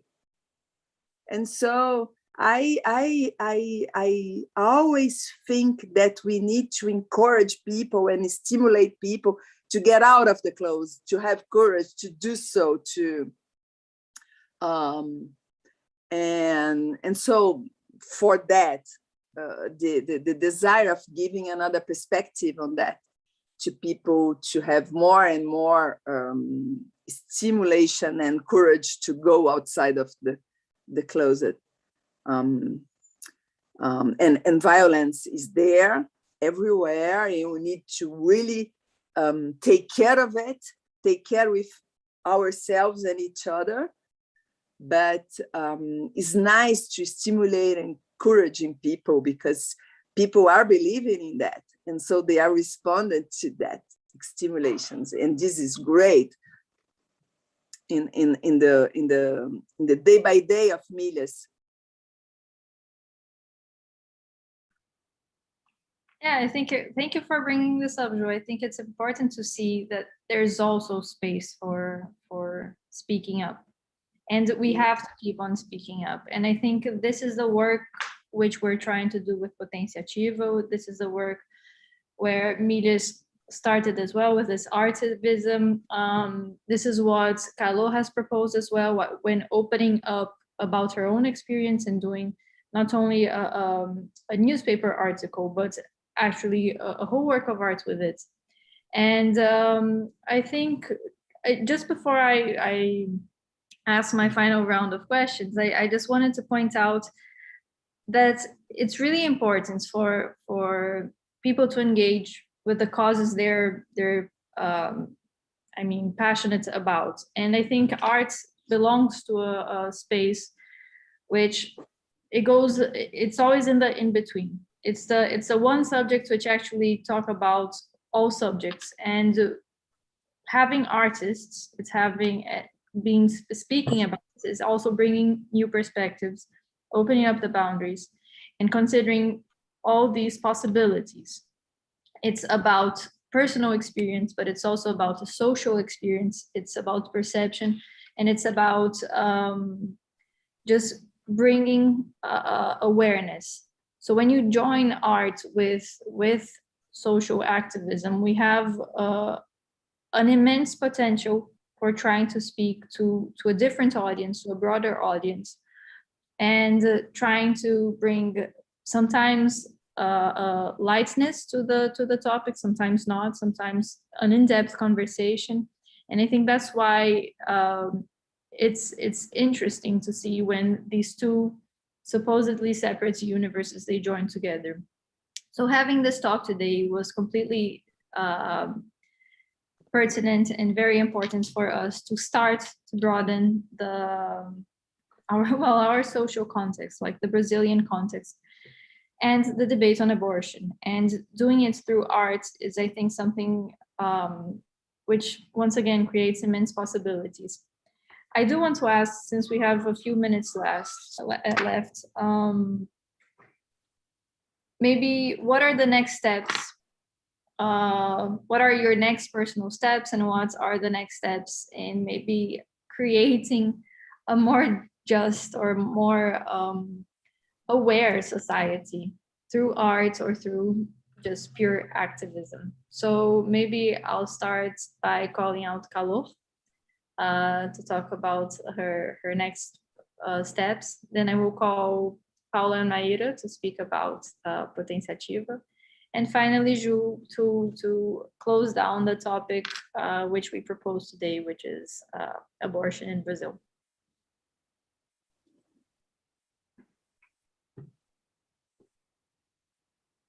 Hi, can you hear me? Yes, through Rita, actually. Yes. Well, I think it's always important to think about class and race when we speak about sexual and reproductive rights, considering gender as well from the perspective of people with a uterus that are not necessarily women. As for my personal research, I brought to you an overview of these histories to explain to you that I've been placing myself from where I come from and where I am today and where I want to be. In this path of an ultra-conservative Brazil, my work finds resistance not only by those liberals or rightists, but in a highly intellectual left, but disconnected from the basis. So I understand that what I say, I wouldn't like to be one of the few. I hope there are other women out there that bring up There are projects like Milhas, like Arte Substantivo Feminino, so that they can bring together other racialized women, other young women, other people to tell their experiences, because it's very painful to be a single voice. It's good to be collective voices. About my next works, I am still finishing this series, Technologies at the Service of Orgy. You may find the hashtag and see the things about it, Technologias a Serviço da Orgia. And the next point of research, besides speaking about the amounts of silencing via vagina and hyperhygienization, the X and the GJAX from the toilet as abortion and public maternity, I want to work about the breastfeeding and sexualization of these. And here comes the discussion about the milk, because it's still about the reproductive and sexual rights. When we speak about breastfeeding, we see the commercialization of maternities and maternities denied to Black women. And it's very important in a context of racialized Brazilian population that we are not minorized. I mean, I want to see more artists that are indigenous, there are Black, there are racialized curators as well, bringing the discussions, being in the leading role of the discussion so we can find the roots of the problems. At the same point, we thank the open space for those that access these spaces that normally are middle-class white women with some academic access. We in the end of the line of access, but we are the majority of the population. We have many narratives that not necessarily won't be found in galleries, museums, archives, or universities, but also on the streets, in pop music, in pop performance. So speaking about Caterina, this story of this figure that wanted to eat the ox tongue from the owner of the mill, and all the things that it triggers in the narrative of the story. It's really, I'm happy to be here with you, to be having my research, but we are so far away from being able to turn this game. I mean, we are so in the back. And now I have a work in this amazing box of Arte Substantivo Feminino. Please buy it or try to learn about this certificate of abortion.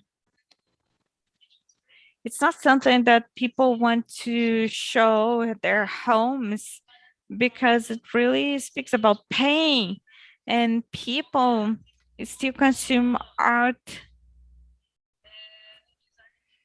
in terms of interior design. I understand that, but there are other urgencies, and it's not always going to be pretty or pleasant.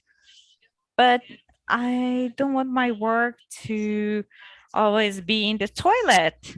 I need these discussions to come forward, and this is important. And when I touch the wounds of colonization and hierarchies and patriarchies, and this work is being stopped because people don't want to hear that. What needs to be heard and seen, but I'm still speaking. That's why I have a cultural space here. And so if I can at least reach my street, and the girls and teenagers are reached by my narratives, and as I was reached by your narrative and other people, I find this a great potential for multiplication.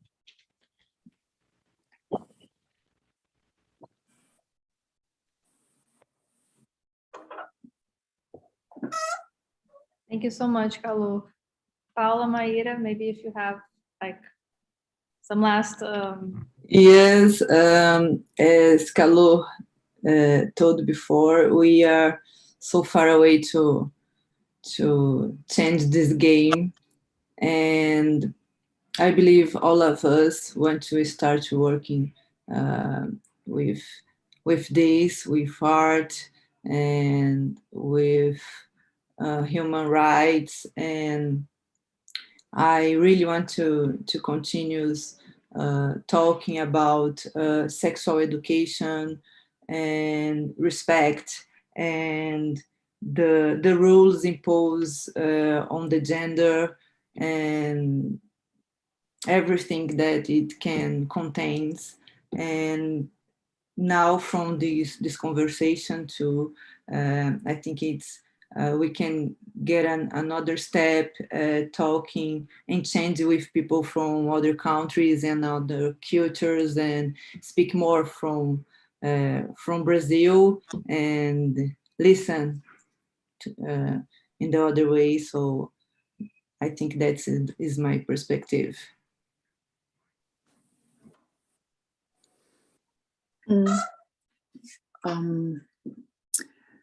I would go back to the penal code written down in 1940, and that allowed many things that is still today in 2021 we cannot get for granted. So this is how far we are from whatever we could call a dignified situation in our society. So besides working very hard to changing law and doing by the same token access to people now that cannot wait for the law to change, we need to help them now and the way we can. I would say that the medium or long-term work we have to do is changing mind.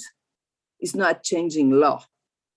I firmly believe that changing minds will result in the laws like changing like this. But because I really want to keep the pace of the optimism and the engagement and the joy of the engagement, I would say that what is happening now in Brazil is just like a ick. We have been reading in Brazilian newspapers a lot about the ick from the actual president. And we call, there is a joke in Brazil who makes soluço is the word for the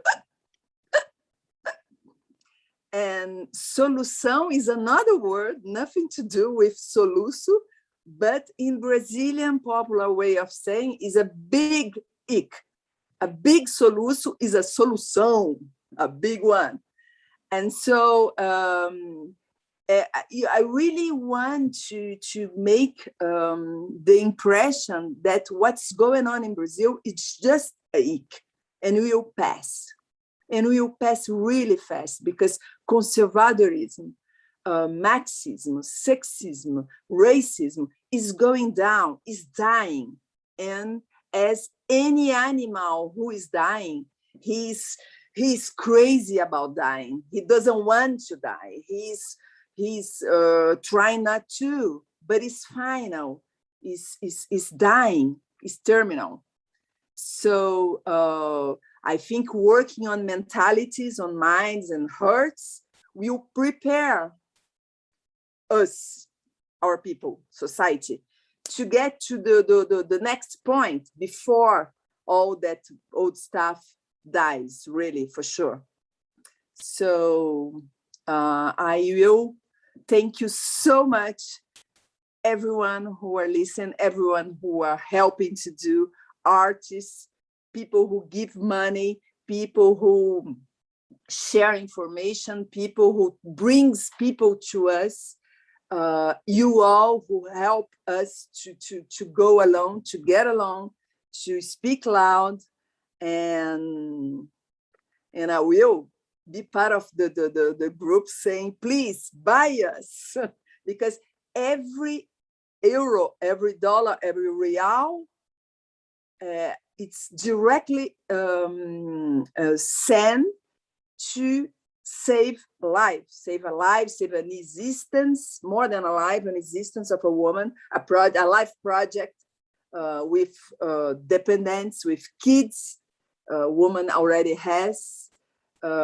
So buy us, buy us as an idea, buy us as a product, buy us as art, as fashion. We are doing fashion next step, and keep with us. In Portuguese we say we cannot let it go. Keep with the hands tight. Thank you. Well, and as for Arte Substantivo Feminino, in the beginning of next year, 2022, we will be organizing an exhibition with the 23 original artists, and because we received the grants from Apex Art in the US, and it will be the first time we are actually going to do a whole exhibition with new works and this is expanded topic, and we're very proud of it. So I think it's a project which started off as a very particular specific project in terms of time frame. It was just going to happen for a month, but it grew, and I think it's flourished into passionately into a box, into an exhibition with a Gentil Carioca, and now into a new sort of discussion in partnership with a new space called Lanchonete. And we're very proud of it, and we're hoping that with the box and with communication, we can broaden the subject. And as for Potenciativa, we will continue organizing new projects, new solutions for raising funds and raising awareness for new causes which we think are pertinent and need to be addressed urgently. So to conclude, I would like to thank Calor, Maíra, and Paula, and Ju so much for presenting and taking your time to enrich this conversation. I think your individual perspectives have been incredible, and we have created, I think, a broad way of seeing the subject, like with very specific points of views and specific experiences. I want to thank Rita Felipe so much for the interpretation and for joining us in the discussion as well. I think your work here has been impeccable, and we couldn't have done this without you. And especially Emily and Leon for the invitation. I mean, once again, it's imperative that we expand the discussion, and to have it overseas, to have it abroad, is just like one more step for us to make this well, it's one more step towards trying to make it legal, to trying to help, to trying to raise awareness, and it's very important. And you have been amazing just for the invitation and for the whole organization of the talk. So thank you once again, Frame Refrained. Your whole team has been exceptional with us, and we're nothing but grateful. Thank you all for joining us today. It has been an amazing ride. I will speak out the hashtag for Calor's work, Tecnologia a serviço da orgia, technology in service for orgy. I will call out for you to follow Arte Substantivo Feminino on Instagram. I will call out for you to follow Mídias pela Vida das Mulheres on Instagram. Support, buy the box, it's incredible. You received 23 amazing works, from incredible Brazilian artists. And once again, I would like to thank you for being with us today. All the best.